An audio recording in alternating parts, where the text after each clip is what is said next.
Hey everybody, welcome to the GMG review. We're into part 4 of Forces of Fantasy, an homage to this classic first edition Warhammer box, wherein all of the 5 good guy factions from Warhammer the Old World are outlined and their army lists are given. So if you're interested in one of the, 7 factions that are not in the 2 army boxes available for pre-order today for the next 2 weeks, this is where you're going to get the rules for them. And if you have access to older armies, older models or collections, or even some of the models that are available in the Warhammer Age of Sigmar range but are adaptable to this, then you could dive in and play, for instance, this army, the Elves. So this is the Wood Elves we're going to look at. It is not an army that has one of the arcane journals yet, so you don't have to worry about additional stuff, but it is very much in the vein of armies of yore. There are 4 model kits available for the Wood Elf realms right now. And they are currently in stock and in range. That would be the Treeman Ancient and Treeman, although they're called something else right now in Age of Sigmar. They're called Sylvaneth. No, they're still called Tree Lords, so they're called, not Treemans. And then, of course, the Dryads are also available, and the Branch Wraiths as well.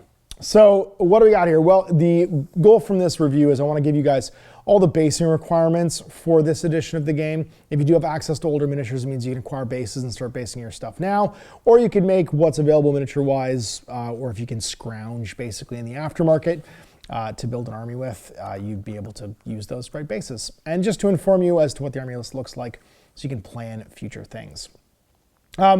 So it's standard composition rules, 50% on characters, 25 at least on core, 50 on special, and 25 on rare. Characters, you can have 0 to 1 Glade Lord or Spellweaver, it's your Lord choice for 1,000 points. 0 to 1 Treeman Ancient per 1,000 points. Glade Captains, Spellsingers, Shadow Dancers, Waystalkers, and Branch Wraiths can fill out the rest of your characters. You can have 25% of your army has to be from core, and 1 of those units have to be Glade Guard. The rest can be made up of Eternal Guard, Dryads, and Glade Riders. 0 to 1 unit of Deepwood Scouts can be taken as core as well per 1,000 points. And then up to 50% of your army can be the following. So this is special choices: Deepwood Scouts, Wildwood Rangers, War Dancers, Sisters of the Thorn, Wild Riders, and Warhawk Riders, and 0 to 2 units of Treekin per 1,000 points. You could use the Kurnoth as Treekin, although there are older miniatures for them. They just don't look great. Up to 25% of your army points can be spent on Treeman, 0 to 1 unit of Waywatchers per Waystalker taken, and 0 to 3 Great Eagles per 1,000 points. Up to 20% of your army can be spent on mercenaries, and then allies, you can take any Wood Elf army of infamy, although they're not, we don't know what they are yet. 1 of the following grand armies: Empire of Man on easy, and then Kingdom of Bretonnia and High Elves are just natural allies, which is kind of cool. 25 points, you can make a Glade Captain a battle standard bearer. So it's interesting how the Empire is not well trusted by them, but they're fine with Kingdom of Bretonnia. Because they do worship the Lady of the Lake. They worship Valerial in Athel Loren. You could, I guess, get away with a few different conversions from the Age of Sigmar army list, but for the most part, you're probably going to be scrounging miniatures to try and make these conversions. So, standard elf stat line, everybody's toughness 3. You're not getting past the glass toughness of 3 if you're an elf in this. Glade Lords, of course, weapon skill plus skill 7 because they are elves. Glade Captains, weapon skill plus skill 6. I'm not going to do a full unit model by model point cast breakdown here. I'm trying to give you the general info so you guys can make informed decisions before you get the book. Base sizes for all of your infantry are going to be 25 by 25. When we get to things like Treeman, it's 50 by 50 up to 50 by 75 at max. It's going to be easier probably to put the newer Treeman models on 50 by 75, having it be sideways. That's my plan. And then Branch Wraiths on 30 by 30s. So the Dryads go on 30s, Unicorns go on 40s by 60s, and then your Elven Steed is 30 by 60, and Great Stags are 50 by 50. So any of the older miniatures that were on 25 by 50, it's going to be 30 by 60 now for the Elven Steeds. The Great Stag is on a 50 by 50 mil base. But then all the other like elf infantry is 25 by 25. Dryads are 30 by 30, like I said. Treekin are 50 by 50, which is why if you're going to be on 50 by 50 mil base, I feel like you could just use the whatchamacallits, just use the Kurnothi. Even though they're not in this list, just use them. Glade Riders and Sister of the Thorn, all on 30 by 60 because they are all on the Elven Steeds. Warlock Riders are on 50 by 50, which will make them rank up way better. Forest Dragons are on 60 by 100, and then Great Eagles are 50 by 50 as well. Treemen are on 50 by 50 up to 50 by 75, which is what I'll probably be using for them. So yeah, so that's your core sort of like like basing instruction. Everyone's going to get an Azray longbow, and you do have some special rules for the army in general. The Arrows of Kurnoth are one of them. You get Elven Reflexes, a model with a special rule, but not its mount, has +1 initiative during the first round of any combat. And Elven Reflexes are on pretty much everybody, except the Noble, weirdly. You've got the Elven Reflexes, though, on Wood Elf Mages. And you've got it on, it looks like the Waystalkers get it. Anyone who's not supposed to be fighting but ends up fighting, I think, has it. The ancient, obviously the Wood Elf, the Tree People don't. The Archers gain it. So they all become initiative 5 in the first round of combat. And then Eternal Guard have it. The Rangers have it. The War Dancers don't, because they just are fast. They're initiative 6 anyway, so they don't really need it. Way Watchers, they do have it. Dryads, of course, don't, because they're not elves. And neither do Treekin. Glade Riders don't either. Oh, no, they do. They have Elven Reflexes. Sisters of the Thorn do as well. Yeah, all the elves have it. Talismanic Tattoos is for all your War Dancers. Get a 6+ ward. Tree Spirits. A character with this special rule cannot join a unit without this special rule. A unit with this special rule cannot be joined by a character or use the leadership characteristic of a character with this special rule. So no joining your leaderships across the elves and the tree spirits. However, a unit with this special rule can still use the leadership of a friendly character with the special rule that is not fleeing and that's in the command range, just not when they're leading them. And then Tree Whack. Once returned during the combat phase, a model with this special rule may use one of its attacks to make a single Tree Whack attack.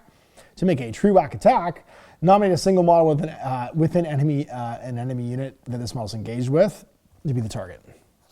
They make an initiative test. If the test is failed, the target suffers D3 hits, each using the strength characteristic of this model, with no armor saves, but you can make wards and regenerations. And if it's passed, you avoid the Tree Whack. So you just trade in attacks to make a Tree Whack attack, which is very funny. And then Woodland Ambush. Once players have finished placing terrain, a Wood Elf player may place one additional woods measuring between 8 and 12 inches at its widest point. This can be placed anywhere in the battlefield that is not in their deployment zone and not within 12 of the center of the battlefield to get your bonus wood. And that's it. That's the Wood Elf Realms special rules. So your Wood Elf Mages, you can have either a Spellweaver or a Spell Singer. You start at level 3, go to level 4, or level 2 and go to level 3. 150 points of magic items, respectively, for the two. And then you can have magic from Battle Magic, Elementalism, High Magic, or Illusion. Now, I love that that's like one of the broadest magical spectrums that isn't the Empire. The Empire have the most broad with 6 different schools. But you also have access to all your signature spells from the lore of Athel Loren. The Wood Elf Mages can take tattoos if you want to, and they can be mounted as well. And they can take Forest Spites, which are kind of like special skills. They're your little forest creature buddies. They can have join you and give you extra abilities. A Shadow Dancer is basically a character wizard. It's kind of like a new unit type. I like this. It's a bit like the Lore Master for the High Elves. It's a regular infantry model. Its weapon skill is 8, ballistic skill 6. Strength 4, toughness 3, 2 wounds, initiative 7, 3 attacks, and leadership 8. It can be a wizard with battle magic or illusion. It can have a Spear of Loic, Trickster's Blades, level 1 wizard for 35 points, and can take up to 50 points of magic items. It's evasive, furious charge, immune to psychology, loner, move through cover, strike first, talismanic tattooers, and the Troubadour of Loic. It's a bit like a Harlequin from 40k, but in the Wood Elf army. The Spear, the Shadow Dancer joins the unit of War Dancers, is considered to have the Dances of Loic special rule for as long as it remains in the unit. The Spear of Loic is a Strength +1, Armor Bane 2, and Killing Blow attack, and the Trickster's Blades are extra attacks D3, but require 2 hands. So a very cool, like, fighty mage to join your War Dancers. Then your Waystalker, who is your shooty bow character, Bliss skill 7. weapon skill 6, strength 4, 2 attacks and 2 wounds, initiative 5 and leadership 8. It's got an Azri longbow, which is the unique longbow for the Wood Elves, which I think is here. It's a strength 32-inch range. Strength is strength, so it's as the user. Armor Bane 1 and volley fire. And can also have enchanted arrows. Some models in the Wood Elf army list have the option to purchase enchanted arrows. These are used in conjunction with an Azri longbow and modify its profile. So if you take arcane bodkins, the AP goes to -2. Hagbane tips, you get poison attacks, moonfire shots, flaming attacks, and magical attacks. Swift shiver shards, you get multiple shots 2. And true flight arrows, you ignore cover and have the quick shot special rule, so you can you march and still fire. And you can take all of those bodkins for 6 points on average, 3 points for some of the cheaper ones. Have light armor and up to 50 points of forest spites and 50 points of magic items. He just ignores cover naturally though, so the ignore cover arrows don't really matter to him. He's moved through cover in scouts. He's got feign flight, fire and flee, hawk-eyed archer, which is a model with this special rule, can target an enemy character. It can draw line of sight too, even if it's in, even if it's a range of the lone character rule. In addition, a model with this special rule can target a specific model unit, like a champion or a character. He's a little sniper assassin. All right, Treeman Ancients. These things still being in the range, they're pretty accessible even right now. They can have oaken fists and strangle roots and arboreal armor, which counts as full plate. Weapon skill, bliss skill 5, strength 5, toughness 6 with 6 wounds, 2 initiative, 3 attacks, leadership 10. They are a level 2 wizard from battle magic or elementalism, and they can be level 3 or level 4 for 30 or 60 points. And they can take 100 points of spites. They have close order, flammable, immune to psychology, large target, lore of Athel Loren, magical attacks, move through cover, regenerate 5+, stomps D3, terror, stubborn, timbers, they fall like giants. It's a universal rule now, tree spirit and tree whack. The Oaken Fists have a -2 AP, and Strangle Roots are 12-inch range, strength as user, so the strength 5, AP -1 at multiple shots, D6 +1. Not bad for 265 points. And then Branch Wraiths, weapon skill, skill 6, strength toughness 4, 2 wounds, initiative 6, where initiative's king in this edition, 2 attacks, leadership 8, and 80 points. They got hand weapons and sapwood flesh, that counts as light armor. And they're level 1 wizard from battle magic, elementalism, or illusion. And then they can take one of the following additional hand weapons, great weapons, and they can be a level 2 wizard for 30 points and take forest spites.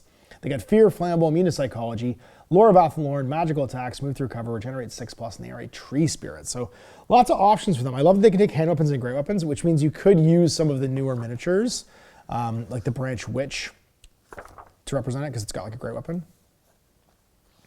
And then your mount options are the Elven Steed, which is movement 9, which is great, and initiative 4 on a 30x60. It's fast cav and swift stride. Or a Great Stag, that gives you +1 toughness and wound on a 50x50.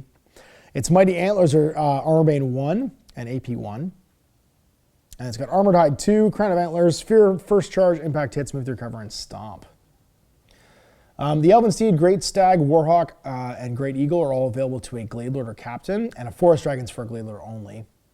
A Spellweaver or Spellsinger can take a Elven Steed, a Unicorn, or Warhawk, or a Great Eagle. Unicorn's on a 40x60, so the same as like a Pegasus Knight. Movement 10, or Fly. Or no, it doesn't fly. It's got Beguiling Aura. Yeah, if you, enemy models will make a leadership test before making hit rolls against it, otherwise they only hit on 6s. Yeah, +1 wound and 2 attacks, strength 4. It's Armor Bane 2 for the Unicorn only, Armored Hide 1, Beguiling Aura, Countercharge, Magic Attack, Stomp 1, and Swift Stride. And the Warhawk is the one that's Fly 10. But movement 2 on the ground, which is funny because it kind of hops. Weapon skill 3, you get +1 toughness from it though. 2 attacks, it's on a 50x50. It's evasive, fear, feigned flight, fly 10, and swift stride. All right, so we're into the actual infantry now. Like I said, everything that's an elf's on a 25x25. So Glade Guards and Deepwood Scouts, weapon skill with skill 4, movement 5, and then 3's initiative 4. They've all got that elven reflexes, move through cover, and they're open order. The Deepwood Scouts have elven reflexes, evasive, fire and flee, move through cover, and skirmishers. And a unit can take one of the type of enchanted arrows. So like your regular archers could all have arcane bodkins or moonfire shot or true flight arrows. You can buy command, and for 0-1 unit of Glade Guard per 1,000 points, can either have fire and flee, Vanguard, or a magic standard up to 50 points. And then your Eternal Guard, which is your fighters, weapon skill 5, On 25s, you have to have at least 5 plus of them. So you have to have minimum unit size of 5, which is nice. You don't have to have these giant units all the time. Hand weapons and Azray spears. They are strength is user, the AP -1, fight an extra rank, and a model with an Azray spear cannot make a sporting attack during a turn in which it charged. But during a turn in which it charged in its front arc, a model wielding an Azray spear gains a +1 to its initiative against the charging unit. So if you charged, you get a maximum of +4 then. And then a pretty decent fighting unit here. You can be drilled or veteran for 1 point for 1 unit per 1,000 points in your army. And then, yeah, you get a magic standard up to 50 points. So not a bad fighting unit, and again, super fast. They don't hit hard, but hitting really fast. Wildwood Rangers, these are your skirmishers. Close order. What am I thinking of? I'm thinking of the, not the Wildwood Rangers, I'm thinking of the, what are they called? Whale Watchers. Weapon skill 5, these are like your fighting rangers. They have rangers, glaives, and light armor. Again, probably a new unit type. They can all take shields, upgrade 1 unit of Wildwood Warden, a champion, and they can have a magic standard up to 50 points. They can take a magic item on the Warden for 50 points, or up to 50 points. It's close order, Elven Reflexes, Guardians of the Wildwood. While in base contact with an enemy model that causes fear or terror, a model with this special rule gains a +1 to its attack characteristic, and multiple wounds 2. So basically like monster hunters. And the Ranger's Glaive is strength +2, -2 AP, and it requires 2 hands. So a cool monster hunter ranger unit. And then War Dancers, these are the classics. Weapon skill 6, Bliss skill 4, strength toughness 3, initiative 6. They got hand weapons, and they can take additional hand weapons or throwing spears. You get full command, a 50-point standard, and can purchase magic items in the Blade Singer. They have their special dances of Loic. So when this unit's combat is chosen for step 1.1 of a choose and fight combat subs phase, choose one of the following dances, and every model must perform the same dance. So in this case, Whirling Death, your AP is improved by 2. Storm of Blades, they get extra attacks +1. Shadow's Coil, they get a 4+ ward save against any wounds caused. And Woven Mist, you're -1 to hit them. And the Shadow Dancer that joins this unit is considered to have this special rule as well. They get their tattoos for free. Strike first, which means they're all initiative 10 unless someone's making them strike last. They're skirmishers, open order, move through cover, motley crew, so they can all have different weapons. Any model can take different weapons. And they're immune to psychology with Loner and Furious Charge. So your Whale Watchers, they're the shooty version of the Rangers. This is the classic like hunter unit, elite bow unit. They have Elven Reflexes, Evasive, Feign Flight, Fire and Flee, Ignore Cover, Move Through Cover, Scout, and Skirmisher. They can buy weapons. Any unit can take one of the following types of enchanted weapons. They can take the different bodkins and stuff like that. You can have a champion, and then you can have the Ambushers, Vanguard, or Veteran rule on 0-1 unit in your army. So having Ambushers, meaning you show up on another table edge, Vanguard to move ahead at the start of the game. And then Dryads, these are on 30 by 30. They are weapon skill plus skill 4. Toughness 4, they're actually tougher than Elves. Initiative 4 with 2 attacks, but only strength 3. They got hand weapons and light armor. And then you can hack a champion for 5 points, and they can take up to 25 points of Forest Bites. They have Fear, Flammable, Immune to Psychology, Magical Attacks, Move Through Cover, Open Order, Regenerate 6+ Skirmisher, Stubborn, and Tree Spirit. Stubborn Skirmishers is interesting. Give Ground turns into Push instead. And then Treekin, these are toughness 5, strength 4, weapon skill plus skill 4, so there's big Dryads. 3 wounds each, 3 attacks, leadership 8, and they get hand weapons and heavy armor. Any unit can upgrade a model to an Elder, which is a champion, and then you can take 4 spites up to 25 points. They have Armor Bane 2 on their attacks, though, so 6s to hit become AP -2, or additional AP -2. Close Order, Fear, Flammable, Immune to Psychology. They're all magical attacks, move through cover, regenerate 5+. They get Tree Whack, which is great, Stubborn, and then Tree Spirit as well, and a Stomp Attack. On 50 by 50s, I feel like using Kurnothi would not be wrong. Glade Riders, these are your knights. They can have full command. They're on 30 by 60s. They have hand weapons, cavalry spears, and Azray longbows. They can buy the arrows. 0-1 unit per 1,000 points can have ambushers, drilled, reserve move, and purchase a magic standard. And they get reflexes as well. Fast Cav, Fire and Flee, Open Order, Skirmishers, and Swift Stride. Sisters of the Thorn. Bliss skill 5, light cavalry on 30 by 60s. Now they get their hand weapons and javelins. Any unit can upgrade their commands, purchase magic standard. And the Handmaiden of Thorn can take 25 points of magic items. They have the Daughter of Eternity special rules to get a 4+ ward save. Their Deepwood Coven. A unit of Sisters of Thorn knows a single spell chosen from their controlling player before their armies are deployed from the Battle Magic or Elementalism Lore of Magic. It can cast as a bound spell at power level 1 if it has a Handmaiden. If it has both a Handmaiden of Thorn and a standard, power level 2. Otherwise, it's bound at power level 0. It's just rolling 2d6. And then your Blackbriar Javelins are basically move and shoot quick shots. You can march and shoot these things at strength, -1 AP, 12-inch range. So a very cool rare unit. Wild Riders, light cav, 30 by 60 bases, weapon skill 5. Again, they're like elite in the strength 4. They can all have shields, and they have light armor, hand weapons and hunting spears. They can buy full commands. And the Wild Hunter can purchase magic items for a total of 25 points. Warhawk Riders on 50 by 50s is going to make them rank up way better. Can take all the magic arrows. They get hand weapons, cavalry spears, and Azray longbows. You gotta have at least 3 of them in a unit. Now, Wicked Claws get a -2 AP.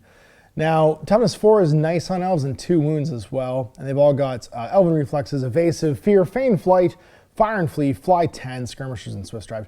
Great, like, unit for harassing war machine crews and small light units. Forest Dragons. I love this unit because this is the one dragon or one almost mount creature. It gives +3 toughness. It makes your usually toughness 3 elf, toughness 6. This is the first time ever an elf in Warhammer hasn't been able to be like cut off of a dragon because his toughness is garbage, even though his dragons is great. So a Forest Dragon gives you +3 toughness and +6 wounds, meaning you're a very mighty dragon, regardless of the fact that you have an elf riding you. You get Wicked Claws, Soporific Breath, and a Serrated Maw. You have to make at least 1 Maw attack, and it's Armor Bane 2, Multiple Wounds 2. Wicked Claws are just AP -2 with your Strength of 7. And Soporific Breath, no armor saves permitted against it. It's only Strength 2, but you can make Ward and Regeneration saves. I love the Forest Dragon. I'm so excited that that is a thing.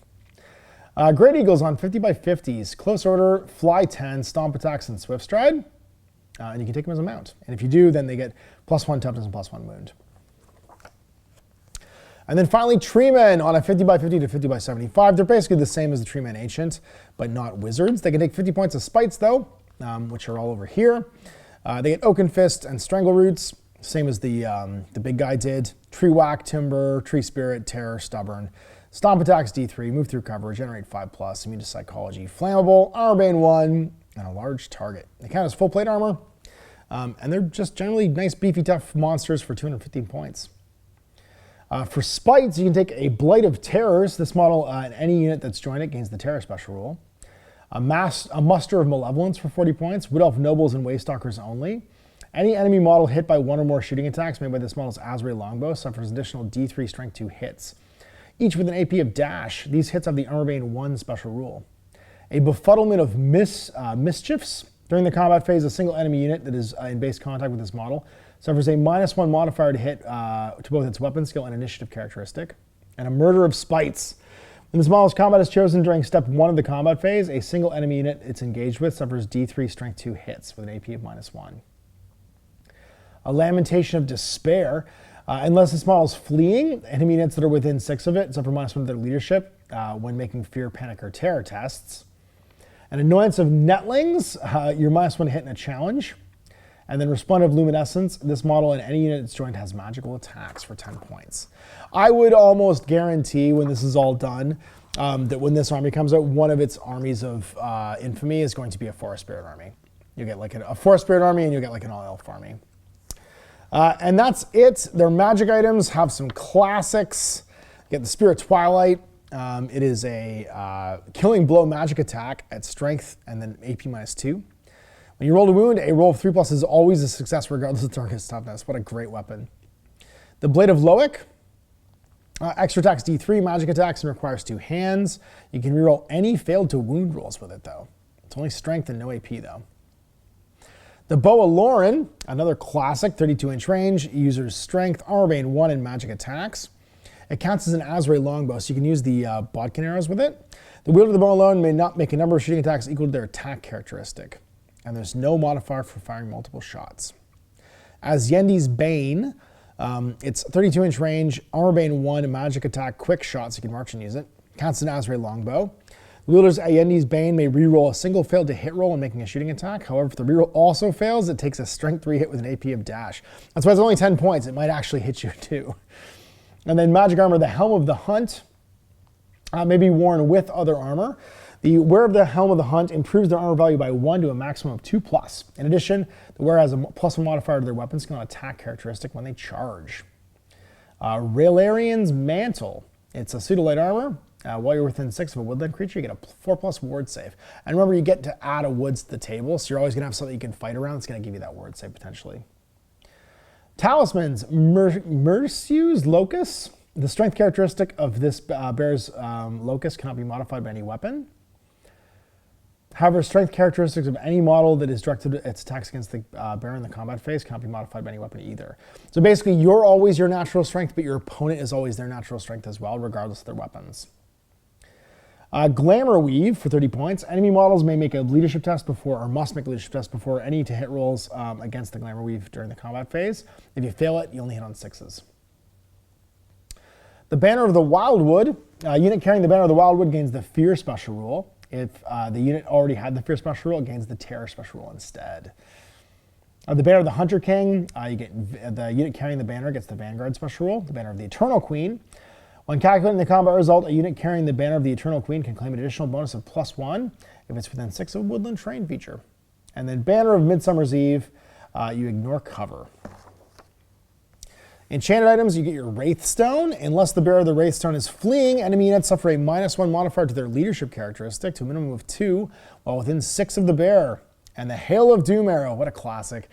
Single use, model of the Azrael longbow only. It cannot be, Hail of Doom arrow can fire as normal from the bearer's Azrael longbow. If the roll hit is successful, place a small 3-inch blast template, so its central hole is directly over the center of the target unit. Any model that's base lies underneath the template takes a strength 4 hit with a -1 and the -1 and the magical attack special roll. And you risk being hit. So it's like a stone throw, you have to roll to hit them. Wailing Arrow, single use, model with the Azrael longbow only. A Wailing Arrow can be fired as normal from the Azrael longbow. Any unit must make a panic test if it had taken heavy casualties. Then your arcane items for your wizards, a Deepwood Sphere. Again, a classic magic item. Unless the bearer of the Deepwood Sphere is fleeing or engaged in combat, they may use it when an enemy wizard's within 6 of woodland terrain feature and successfully cast a spell. If they do so, no dispel attempt can be made, and the spell is cast as normal, but once it's been resolved, the wizard immediately takes D3 strength 4 hits with an AP of -1. That could potentially kill a level 1 or level 2 wizard who only has like 1 or 2 wounds. Oaken Stave. While within 3 inches of a woodland terrain feature, the bearer of the Oaken Stave increases the dispel range by 3 inches. Additionally, while within 3 of a woodland terrain feature, roll an extra d6 when making dispel rolls and discard the lowest. That's a very cool ability. And then finally, the Wand of Witch Elm. Once per turn, if they're within 3 of a woodland terrain feature, the bearer of the Wand of Witch Elm may reroll a failed casting roll. And then you've got your, we've already looked at the weapons. The Lore of Athel Loren. These can be taken because you randomly generate your spells in this edition. As you had in the previous editions, you can drop them for a signature spell. And all of these count as signature spells for taking one of your lores and then dropping down to it. So Tree Sing, it's a magical vortex with a cast of 7+ or 9+, depending on how high you roll. It's got a range of 15 and remains in play. If the spell is cast with a 7+, place a small 3-inch blast, so the central hole is within 15 of the caster. If it's on a 9 or more, place a 5-inch blast. While in play, the template does not move and is treated as a woodland terrain feature. Enemy units treat these as dangerous terrain. So you can make a forest basically, but it can be dispelled because it remains in play, or if you cast another remains in play, it could go away. Forest Walker is a conveyance, cast on a 10+, range 24. This spell can only target a friendly Wood Elf character that's completely within a woodland terrain feature. If the target's not fleeing, you may immediately remove it from the battlefield and place it anywhere so it's completely within a different woodland terrain feature, but not within 6 of enemy models, and it can't move again in the movement phase. And then finally, the Flock of Doom. It's a magic missile with a casting value of 9+. Range 18, place a small 3-inch blast so its central hole is directly over the center of a target enemy unit. Any model whose base lies underneath the template risks being hit and suffers a strength 3 -1 AP hit. That's it. Those are your core Wood Elf rules. So magic-wise, you have access to some additional spells here. And you can take Battle Magic. Now, Battle Magic is pretty standard. You get access to Hammer Hand. It gives it's a assailment spell, so it works in combat. Take D3 strength 5 hit or strength 4 hits with an AP -2. Throw a fireball as a magic missile. Cursive arrow attractions handy for your Wood Elves. You target a enemy unit on a 7+ within 21. It's a hex. Until you start your next turn subphase, you may reroll any rolls to hit of a natural 1 when shooting at the target enemy unit. So that's a reason to take Battle Magic almost by itself. Pillar of Fire, it's a vortex. It's a dangerous terrain feature, and it's a small 3-inch blast. It moves D6 inches in a direction of the caster's choosing during every start of turn subphase, but cast on a 9+. You take D3 +3 strength 3 hits with an AP -2 and flaming attacks. Arcane Urgency. It's a conveyance on a 10+ for the range of 15 for a friendly unit that's not fleeing and has already moved. They can move again. Again, Battle Magic feels, Illusion and Elementalism are also very cool, but Battle Magic feels like it's going to tie in really well with like the core Wood Elf army. Oaken Shield, it's an enchantment on a 7+ on self. Get a 5+ ward for you and your unit. And Curse of Cowardly Flight, it's a hex on a 9+ for the range of 15. The target enemy unit must immediately make a panic test. If the target automatically passes, it still has to make it, and if it fails, it has to give ground. And then you've got access to Elementalism. Some of my favorite spells are in here. Stormcall, for instance, it's a hex on a 7+ with a 12-inch range. This is a signature spell. Your enemy is -1 movement and initiative.